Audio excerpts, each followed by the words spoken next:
그동안 스테이블 코인 시장은 USDT와 USDC가 독점을 하고 있었죠. 근데 이번에 이 판도를 한 번에 뒤집을 수 있을 만한 내용이 나왔습니다. 리플 투자자 입장에서 당연히 XRP가 가장 중요하겠지만 리플이 만든 스테이블 코인 RLUSD도 생각보다 중요합니다. RLUSD의 수요가 많아지면 XRP가 중간에서 수수료로 쓰이고 그 수수료는 소각되기 때문에 XRP의 희소성이 올라간다는 건 이제 다들 잘 알고 계실 거예요. 그래서 XRP 하나만 놓고 볼 문제가 아니라 지금은 리플이 만들어 나가고 있는 모든 사업들을 잘 체킹해봐야 합니다. 아마 개인이 혼자서 이런 이슈들을 해석하고 판단하는 건 쉽지 않으실 거예요. 그래서 제가 소통방과 네이버 카페에 내용들을 정리해서 올려드리고 있습니다. 리플 차트 분석부터 비트코인 전체 시황까지 매일매일 올려드리고 있죠. 가입하시고 간단한 등업 절차만 진행하시면 모든 내용 무료로 보실 수 있어요. 도움이 필요하신 분들은 아래 댓글에 있는 링크 참고하시고요. 자, 이번 영상에서는 앞에서 이야기했듯이 USDT와 USDC가 독점하고 있는 스테이블 코인 시장을 어떻게 뒤집을 수 있는지, 그리고 대체 무슨 내용이길래 USDT와 USDC를 밀어내고 판을 뒤집을 수 있다 하는지 하나씩 파헤쳐 보도록 하겠습니다. 본격적으로 시작에 앞서 구독, 좋아요 한 번씩 눌러주시고요. 알림 설정까지 해두시면 제가 올려드리는 영상에 대한 소식을 보다 빠르게 받아보실 수 있습니다.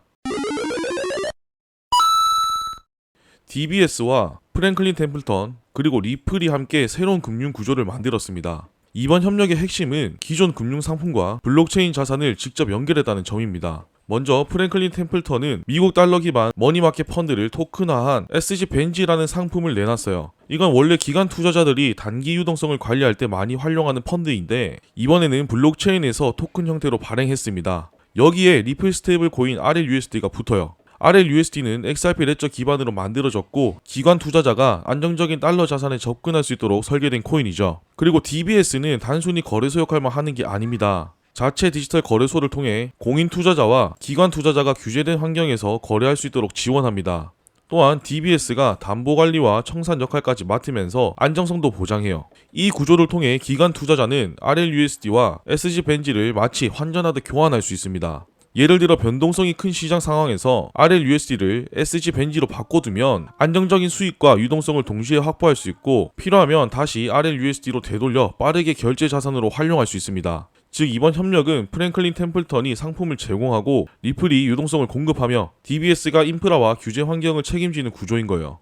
머니마켓 펀드는 원래 금융기관이 단기 자금을 관리할 때 가장 많이 쓰는 수단입니다. 만기가 짧고 수익률은 크지 않지만 안정적이고 필요할 때 현금처럼 쓸 수 있다는 장점 때문에 은행과 기관들이 자주 활용해왔어요. 그런데 문제는 기존 머니마켓 펀드가 효율적이지 않았다는 점입니다. 환매 절차가 느리고 결제에는 시간이 걸렸고 거래 기록도 중앙 시스템에만 남아서 접근성과 투명성이 떨어졌어요. 즉 안정성은 있었지만 쓰는 과정에서 불편한 점이 많았습니다. 이번에 토큰화가 적용되면서 이런 단점들이 크게 개선됩니다. 블록체인에서 발행하니까 환매나 결제가 거의 실시간으로 처리되고요. 거래 데이터도 블록체인에서 기록되니까 누가 언제 어떤 거래를 했는지 투명하게 확인할 수 있습니다. 그러다 보니 기관 투자자 입장에서는 기존보다 훨씬 효율적으로 단기 자금을 운용할 수 있게 되는 겁니다. 또 하나 주목할 점은 레포 시장입니다. 레포는 은행과 기관들이 단기 자금을 빌리고 빌려주는 대표적인 방식인데 지금은 절차가 복잡하고 결제도 오래 걸립니다. 토큰화된 머니마켓 펀드와 RLUSD가 결합하면 이 레포 거래도 거의 실시간으로 이뤄질 수 있겠죠. 쉽게 말해서 금융기관에서 가장 중요한 단기 유동성 관리가 완전히 달라질 수 있는 겁니다.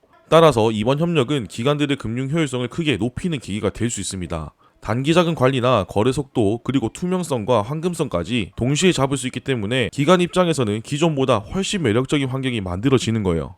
리플이 이번 협력에서 얻는 의미는 굉장히 큽니다. 이번 구조의 핵심 자산 중 하나가 바로 리플이 발행한 스테이블 코인 RLUSD이기 때문인데 지금까지 시장에서 메인 스테이블 코인은 USDT와 USDC였죠. 이 둘은 주로 거래소 중심의 유동성을 제공하는 역할에 집중하고 있습니다. 하지만 RLUSD는 방향이 조금 다르죠. 처음부터 기관 투자자와 글로벌 은행들을 겨냥해서 만들어진 자산이에요. 그렇기 때문에 이번 협력으로 RLUSD는 기관에서 신뢰할 수 있는 자산으로 자리 잡을 수 있을 거예요. 그리고 이 모든 게 XRP 레저에서 돌아간다는 점도 중요합니다. DBS 같은 아시아 최대 은행과 프랭클린 템플턴 같은 글로벌 운용사가 XRP 레저 기반 자산을 실제로 다룬다는 건 리플 입장에서는 강력한 신뢰도를 확보하는 계기가 됩니다. 이제는 자본시장 쪽에서도 본격적으로 입지를 다질 수 있을 것 같아요. 지금 리플은 송금, 커스터디, 스테이블 코인, 자본시장 인프라 순서로 서비스 영역을 넓혀가고 있죠. 이번 협력은 그 연장선에 있는 움직임으로 리플이 점점 더 기관형 블록체인 기업으로 자리를 잡아가고 있다는 걸 보여주고 있습니다. 결론적으로 RLUSD는 리플의 새로운 성장 동력이 될 가능성이 큽니다. 결제 네트워크뿐만 아니라 금융기관이 실제로 사용하는 투자나 유동성 관리 도구로 쓰이게 되면 XRP 레저 전체 생태계에도 장기적으로 큰 호재가 될 수 있습니다.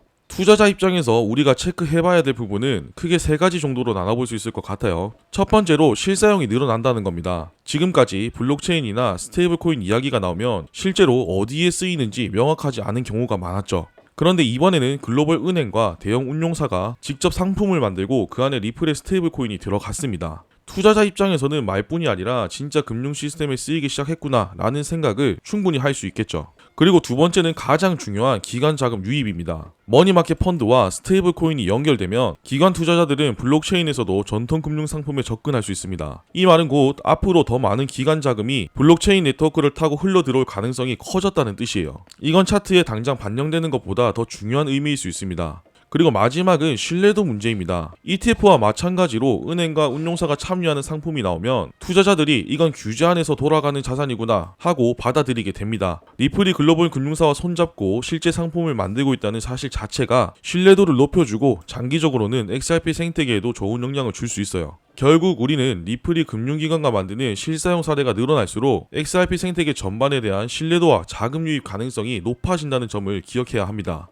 이번 협력은 단순한 제휴가 아니라 금융시장이 블록체인을 어떻게 받아들이고 있는지를 보여주는 사례입니다. DBS 같은 은행, 프랭클린 템플턴 같은 글로벌 운용사, 그리고 리플이 함께 움직였다는 사실 자체가 상징성이 커요. 그리고 또 하나 주목해야 할 점은 스테이블코인 경쟁 구도입니다. 앞에서도 이야기를 했지만 지금 스테이블코인 시장의 주도권은 USDT와 USDC가 잡고 있어요. 하지만 이번에 기관형 상품과 직접 연결되면서 RLUSD가 새로운 위치를 확보했습니다. 즉 거래소 유동성 중심이 아니라 금융기관이 실제로 활용하는 구조에서 자리를 잡은 거예요. 장기적으로 봤을 때 이런 구조가 확산되면 개인 투자자도 간접적인 수혜를 볼 수 있습니다. 기관들이 블록체인 네트워크를 적극적으로 쓰게 되면 유동성이 커지고 규제된 상품이 늘어나면서 시장 안정성도 높아질 수 있기 때문입니다. 결국 이번 협력은 리플에게 2가지 기회를 만들어줍니다. 하나는 RLUSD를 기관형 스테이블 코인으로 각인시키는 것과 다른 하나는 XRP 레저를 글로벌 금융 인프라의 일부로 자리 잡게 만드는 거예요. 여기서 관건은 리플이 이번 모델을 다른 금융사와 다른 시장으로 얼마나 빨리 확산시킬 수 있냐입니다. 이게 성공하면 아마 스테이블코인 시장의 판도가 순식간에 달라질 거예요.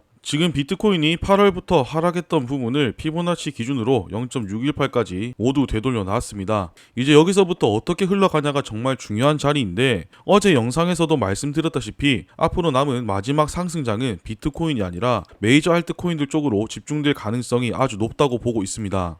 이유는 어제 영상에서도 말씀드렸지만 지금 SEC가 ETF 승인에 대한 새로운 조건을 발표했죠. 인증받는 거래소에서 6개월 이상 거래되거나 ISG 소속 거래소에서 현물 거래가 되고 있으면 SEC의 개별 심사 없이 거래소 자체에서 암호화폐 ETF를 출시할 수 있다고 했죠. 이 조건에 부합하는 종목들이 앞으로 크게 주목을 받을 겁니다. 그 중에는 리플도 있지만 다른 메이저 알트코인들도 많이 있어요. 근데 이 얘기가 나오기 전에 저는 소통방에서 여러분들께 도미너스 차트가 수상하다는 이야기를 해드렸고 알트 시즌이 오겠다라는 부분을 먼저 브리핑 해드렸었습니다. 그리고 다시 확인하실 수 있게 네이버 카페에도 분석글 올려드렸죠. 전업으로 투자하시는 분들도 이런 부분들 하나하나 다 캐치하기 어려우실 겁니다. 이건 제가 이 시장에서 살아남으면서 중요하게 보는 것들이 명확한 것도 있지만 아무래도 경험에 대한 데이터 값이 훨씬 더 크겠죠. 그래서 제가 소통방과 네이버 카페에 매일매일 시황과 종목에 대한 분석글을 올려드리고 있습니다. 아직 입장 못하신 분들은 아래 댓글에 입장 가능한 링크 올려둘 테니까 참고하시고요. 자, 이번 영상에서는 시장에 대한 전체 흐름과 리플 차트에 대한 분석을 하나하나 디테일하게 살펴볼 겁니다. 항상 말씀드리죠. 이슈보다 차트가 항상 먼저 움직이기 때문에 기술적 분석은 필수로 하셔야 합니다.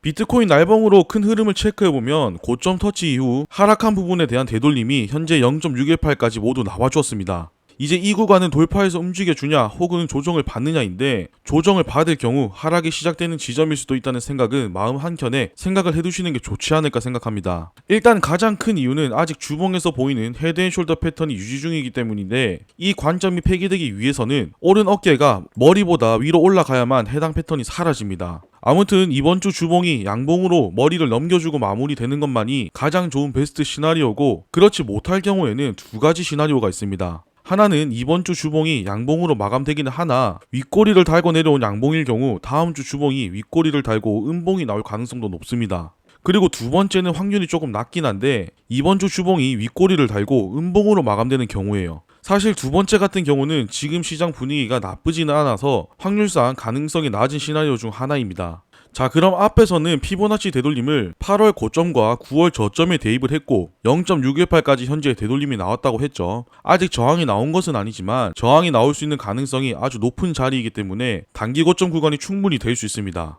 그럼 반등이 나왔던 저점부터 해당 단기 고점까지 피보나치 되돌림을 한 번 더 적용시켜보면 조금 더 디테일하게 분석이 가능해요. 그리고 여기에 추세선을 추가해보면 어떻게 대응하면 좋을지 보다 확실해지겠죠. 앞에서 체크했던 큰 관점에서의 피보나치 기준으로 0.618 위로 돌파를 한다면 0.786과 1까지 상승 관점을 열어놓고 보시면 되고요. 만약 0.618을 뚫지 못하고 빠진다면 주황색으로 표시해둔 피보나치 되돌림 기준으로 보면 되겠죠. 거기에 단기 상승 추세까지 뚫린다면 아래로 0.618, 0.5, 0.382 구간이 각각 기술적 반등을 노려볼 수 있는 자리가 됩니다. 만약 내려오는데 시간이 좀 걸린다고 하면 이렇게 더블탑 패턴까지 만들고 천천히 계단식 하락을 하는 시나리오도 있고요. 그렇게 되면 아래에 있는 상승 추세까지도 한 번 더 터치하는 흐름이 나올 수 있을 듯 보입니다. 자, 그럼 이번엔 반대로 상승 관점도 한번 살펴보겠습니다. 7월에 큰 상승이 나오기 전에 나왔던 사이클에서 꽤나 의미 있는 하락 추세가 하나 있습니다. 이걸 똑같은 각도로 최고점에 대입을 시켜보면 어디서 저항이 나올 수 있는지 확인이 가능하죠. 물론 체크한 것처럼 무조건 채널 형태로 움직인다는 보장은 없지만 현재 구간은 그 다음 고점이 나오지 않았기 때문에 그 누구도 어디서 저항이 나올 거란 부분을 예측할 수 없습니다. 따라서 이건 그냥 가이드라인 정도로 참고를 하시면 될 것 같고요.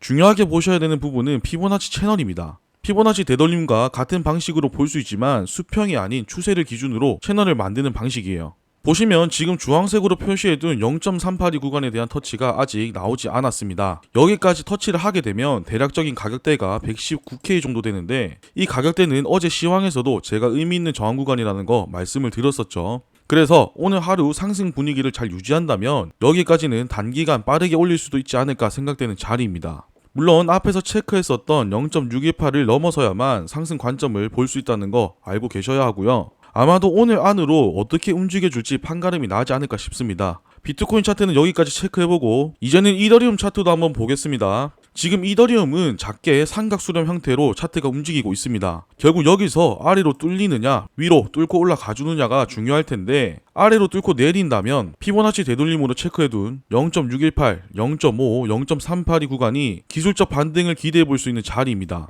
해당 구간에 온다면 0.236 정도의 손절을 잡으시고 아래로 분할 매수 진행해보시는 것도 나쁘지 않을 듯 보이고요. 반대로 위로 뚫고 올라가준다면 단기 고점은 돌파할 거고 바로 위에 주황색 점선으로 표시해둔 구간이 또 한 번 저항 구간입니다. 아마 여기서 눌림이 나오지 않을까 싶은데 뚫어졌던 구간만 지켜준다면 1.618까지도 무난하게 올라가는 흐름을 기대해봐도 좋을 것 같습니다. 지금 이더리움은 4시간 봉상 크게 삼각수렴 형태로 진행 중인 거 최근에 한번 체크를 했었죠. 위에서 내려오는 하락 추세까지는 올라줄 수 있을 것으로 보이는데 이 구간은 앞에서 체크했던 주황색 점선으로 표시해둔 저항 구간과도 겹치는 구간입니다. 해당 구간에 도달한다면 단기적인 수익을 위해 분할 매도를 시작하셔야 되는 자리예요. 반면에 리플은 다시 한번 숨 고르기에 들어갔습니다. 보시면 큰 흐름이 삼각수렴 형태로 진행되고 있죠. 쉽게 말해서 힘을 다시 한번 모으고 있다는 얘기입니다. 아마 10월 전까지는 이런 분위기로 계속 흘러가지 않을까 생각을 하고 차트에서도 알 수 있다시피 수렴이 끝나고 본격적인 상승 흐름이 나와줄 수 있는 구간은 9월 말부터 나올 거예요. 그럼 10월에 뭐가 있죠?